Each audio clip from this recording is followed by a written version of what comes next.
The transition period for the president-elect is as turbulent today as it was yesterday. It's looking like it's going to be a rough period. Yet another advisor is being pushed to the side. In this case, it's ex-Republican Representative Mike Rogers. Now, he was originally brought on to guide Trump on matters of national security. Now, it turns out he doesn't need Mike Rogers to advise him on national security, because I just heard last night that he's got Ivanka and Eric Trump to advise him on national security, which makes sense because they are rich kids. So they don't need Mike Rogers anymore, which is convenient for him. Now, he released a statement, sort of implying that he wasn't just pushed out, saying he called it an honor to advise the Trump transition team. Oh, that's it. He was pushed out. An honor that has been taken away. And wrote that he was handing off his duties to Trump's family and transition staff, Vice President-elect Mike Pence and Senator Jeff Sessions' Chief of Staff, Rick Dearborn. Just like to point out again, just in case, Donald Trump's family has no knowledge whatsoever about national security in any form, any of its functions, no experience, no studying. They don't know anything. And they are now his inner circle for national security advice and counsel. I don't know what you're talking about. John, I heard Donald Trump Jr. once went to Cancun. And you still call that no international experience? Now, to be fair, Donald Trump Jr. has killed defenseless animals in many different countries. And so that's similar to our foreign policy in some ways, I guess. So one note about that note, Mike Rogers does not put family in there by accident, because that is a bizarre thing to have your kids involved in your transition team, etc. It is, like, because it's not like his kids are 48. And it's not like they have relevant experience in that field. They're really known, with slight exception of Ivanka, they're really only known as his kids. Yeah. They really have done almost nothing with their lives. Now, I know the Republicans are always like, oh, no, those good kids. Anyway, in this context, what's relevant is Mike Rogers saying, you know, this guy will lead it and that guy will lead it, and his family is kind of a way of saying, yeah, they replaced me with your kids. I mean, that's pretty sad. Yeah. Now let's talk about why he might have been pushed out. So there are some theories being put forward. According to sources cited in a Weekly Standard report on this issue, Rogers' ouster was a result of concerns within Trump's transition team regarding the House Intelligence Committee's 2014 investigation into the 2012 attacks in Benghazi. That's not dead yet. We're still talking about it. Rogers' report found that the Obama administration responded appropriately to the attacks and their aftermath and did not mislead the public. How dare he? How dare he? Republicans, of course, didn't like that. Senator Lindsey Graham called the report crap. And Rogers pushed back, saying that critics only wanted a report to come out to go after the State Department or the White House, stating the obvious. Yeah, so apparently Trump's transition team is not Mr. Rogers' neighborhood anymore. Okay, so... We're going to push you out of the show now. I'm sure it's been an honor, but... Right. So from now on, Donald Trump's kids will be hosting the Young Turks. Okay. I do a show with Ivanka. So in all seriousness, there's obviously a palace coup going on. So the main loser here is not Mike Rogers, it's Chris Christie. So Chris Christie also got pushed out. Now, there's a number of reasons why they might have gotten pushed out. Nothing is as it appears on the surface. Behind the surface, everybody's got a shank. And they're like, shiv, shank, all over the place. All right, somebody hand me a hatchet. They're right in the back. So Chris Christie, there's a couple of reasons why he was shown the door. And Rogers apparently was in Chris Christie's camp. So Rogers is a collateral damage as part of Christie's camp, is part of the reason Rogers is pushed out. So Chris Christie, obviously, one legitimate reason is Bridgegate. His staffers just got convicted. That doesn't look good, etc. Some say it's because he was not sufficiently loyal at every step of the way during the campaign. What else did he have to do? He got beaten down week after week. Yeah, he'd stand there like a schmuck behind him. The famous plane video, you get on the plane. You got to go. Go home, right? So he embarrassed himself in 1,000 different ways, but still not enough. Yeah. Now, finally, the real problem with Chris Christie and then his allies, because of Christie, is because Christie, and this is super interesting, prosecuted Jared Kushner's dad. Jared Kushner is now Donald Trump's son-in-law. So Jared Kushner also up for top secret security clearance because because he's Trump's son-in-law. Yeah. Okay. So Kushner behind the scenes is running a lot of this. Yeah. So part of the reason Chris Christie didn't get the VP nod, which he's like, look, I'll go through the humiliation, but I might be this guy's VP, and then I'm right back in it, and I could run for president, et cetera. But he got shivved by Kushner back in the day because Kushner was like, oh, that thing you did where you put my dad away. By the way, it's the only decent and honorable thing Chris Christie's ever done. His dad was totally guilty, and Mr. Kushner Sr. spent good time in jail. Okay? So now Jared's like, oh, hey, Chris, come here for a second. Here, I'm going to cut your hair a little bit. Whoosh, whoosh. Oh, it's good. Oh, God. Okay. Kushner, by the way, also the one that during the tour of the White House asked, so how many of the White House staff are staying on? And this is like one of Trump's trusted advisors. He doesn't know that those dudes don't just hang out for whoever becomes president. They're Barack Obama's employees. They leave. You need to bring in all new people. He's in the inner circle. He has no idea what happens in the White House. Yeah. But I will say I have been more critical of Donald Trump in every regard, but especially his temperament and his psychology. And him embracing Jared Kushner is actually perhaps the greatest sign that Trump is somewhat mature in that he's able to push past his natural jealousy for any man who's able to have sex with Ivanka Trump. Oh. So that shows that he's bigger than I thought he was, I guess. Okay, I actually think Jared Kushner being in charge, and he is, as I'll explain in a minute, largely in charge, is generally a good thing. So I'll explain that at the end, but we've got more transition news for you guys. So Dr. Carson, we've sort of been wondering what's going to happen with him. We talked last week about the possibility of him being Secretary of Education, which turned out to not be a joke. Now, we have some information from a longtime friend of Ben Carson, Armstrong Williams, who said this. Dr. Carson was never offered a specific position, but everything was open to him. Dr. Carson feels he has no government experience. He's never run a federal agency. The last thing he would want to do was take a position that could cripple the presidency. Which... He ran for president! That's true.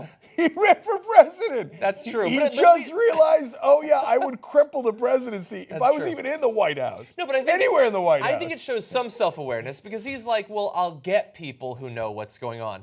He's like the only person out of this the Department of Deplorables who's like, no, I'd be a disaster. Whereas all these other positions are getting filled by people who don't know what the hell they're doing.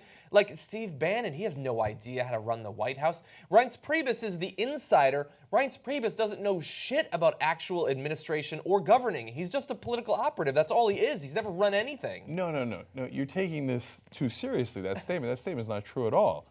No, here's what happened. Hey, Dr. Carson, come over to the barber shop. Okay, oh, you need a little trim? No problem. Okay, gone, okay. Okay, that's also So possible. they stabbed him in the buckle belt. Okay, he should have had a belt around his neck. Right? No, so here's what's happening. People who made the mistake of being loyal to Donald Trump are getting, all sliced up and taken out with Not the garbage. all of them. No, but here's the reason they put out these statements. So you wonder, why play ball? Why say it's an honor? And Dr. Carson was offered everything except nothing. Okay, and he chose not to take the thing he wasn't offered, right? But why go with all the pretense? Because when they make you this offer, you can't refuse. What it comes with is, now, Dr. Carson, if you're a good guy, I think there's a lot of speeches in your future and a book deal. And okay, now it's sometimes just flat out laid out, sometimes implied. But in these cases, they don't control each entity giving the speech or the book deal. So probably what they will do, and you'll see this come to fruition later, is somebody will fund a nonprofit think tankish kind of thing that he's doing. And so, Dr. Carson, if you'd like 2, 5 million, whatever you want in your think tank, okay, you'll come out and say, hey, I don't want to take the position I wasn't offered. Yeah. Okay, and you'll play ball. And that's how this game is played. Yeah. Look, if they want to fund a think tank, I've got one.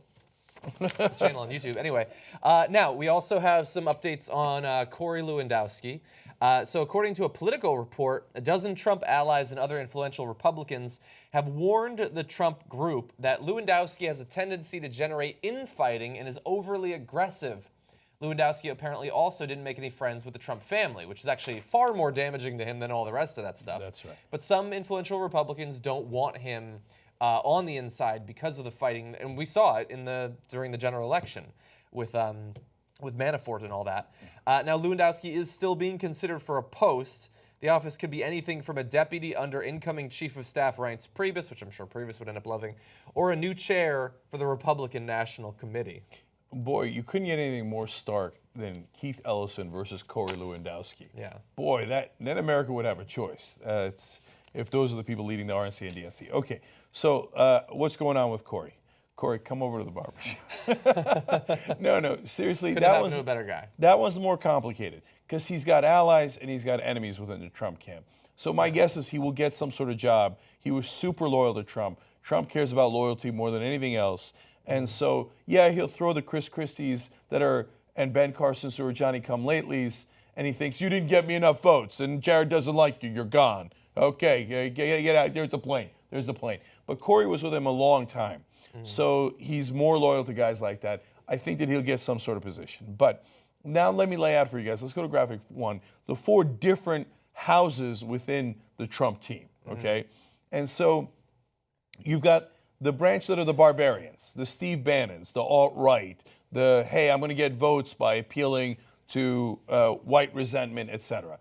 Now, that's the team that you want to win the least. You don't want those guys to win because they're all infighting now. Then there's the establishment, Reince Priebus. He represents the standard donors, the Chamber of Commerce, business interests, etc. Now, he also sort of represents the minute possibility that Trump will actually be able to govern. As I laid out, I don't think it's a very convincing case for the fact that he'll be able to govern, but it's supposed to be a reassurance to Republicans in the House and the Senate that, there will actually be something like a functioning White House. Right, but it is establishment. All of these have ups and downs, right? Then there are the donors that are the wild cards, that are not your normal Chamber of Commerce guys. Robert Mercer, Rebecca Mercer, Sheldon Adelson. And they all have different interests. Adelson cares about crushing unions, making his lawsuits go away, or his possible criminal investigations go away. Very right-wing on Israel. Robert Mercer is a wacko in 18 different ways. A very smart guy, to be fair to Robert Mercer, and made a fortune on Wall Street, but it's like investigating urine and for life extension technologies. I'm not kidding, right? And like this kooky stuff. Then you've got Jared Kushner, who's the family, okay? So now, it's a Hobson's choice. You don't want any of those guys to win. The family's a bunch of kids. They don't know what they're doing, right? The establishment is the establishment that never led to anything good over the last 40 years. The donors are even crazier. The barbarians are the worst. So first, let's be clear. I'm not entirely positive who's going to win.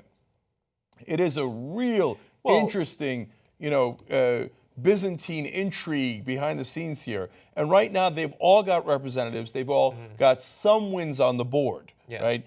It seems like Kushner... That's where I'm leaning. Yeah. Kushner he chose him over Lewandowski, apparently. Is the one who appears to have the most influence.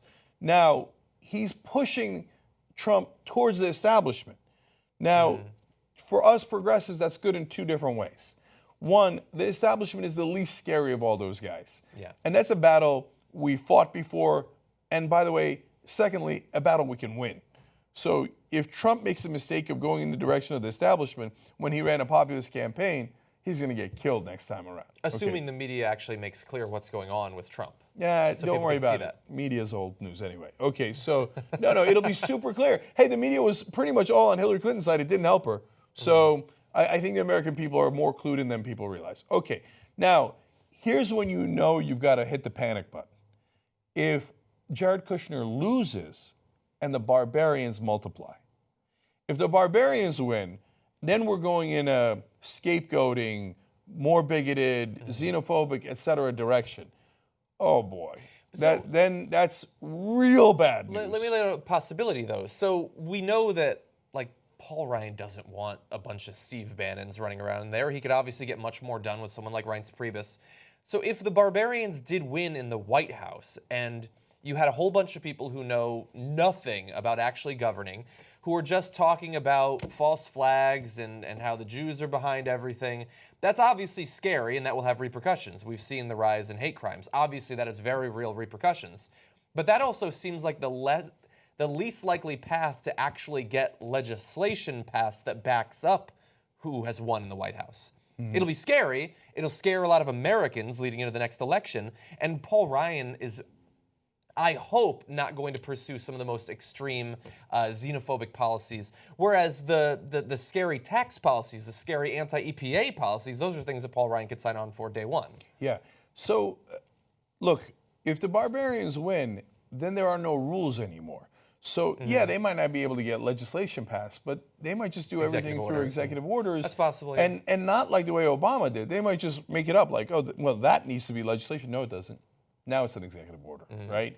So then there are no rules, and then we're in a world of hurt. Yeah. So if Kushner wins, even though he's totally inexperienced and just happens to be there because he's the son-in-law of Trump, it's a better thing. It is. So that's a devil we know. And Kushner's not a devil. He's just a regular standard establishment Republican who wants to please the donors, etc. He's inexperienced. Whatever. We'll survive. Okay? So you just don't want the Steve Bannons of the world winning. And by the way, you want Chamber of Commerce over the kooky donors. Chamber of Commerce, again, the establishment, what we fight against, but we'll beat those guys. The kooky donors, I don't know what they want. They're such wild cards. And they give so much money to Trump, and the Chamber of Commerce didn't give him that much money. Yeah. So if Trump goes, okay, Adelson wants this, I give him that, right? And Jesus, what do we sign away? I don't know, right? Well, it depends on which donor has the influence in any particular moment. Do we bomb reactors in Iran one day and then, like, that's the scary thing. I think that's when you have not only a wild card president, but surrounded by influencing wild cards. Yeah. So But I'm also super scared of Paul Ryan's agenda too. No, I hear you. But in that Hobson's choice of that basket of deplorables there, where there are no winners from our perspective, you generally are rooting for Kushner and Priebus because we can handle that. And yes, John, they will pass extreme legislation to gut taxes, to gut regulations, to gut climate change. But then they'll be really, really unpopular. So, that's what I'm hoping. Yeah. That's what I'm so hoping. I don't want to lose the Republican 4 years. So let's hold on here. It's going to be a wild, wild ride. We just want to have an election in 4 years, and I think we'll be fine. Young Turks, we couldn't do it without you. Please believe me.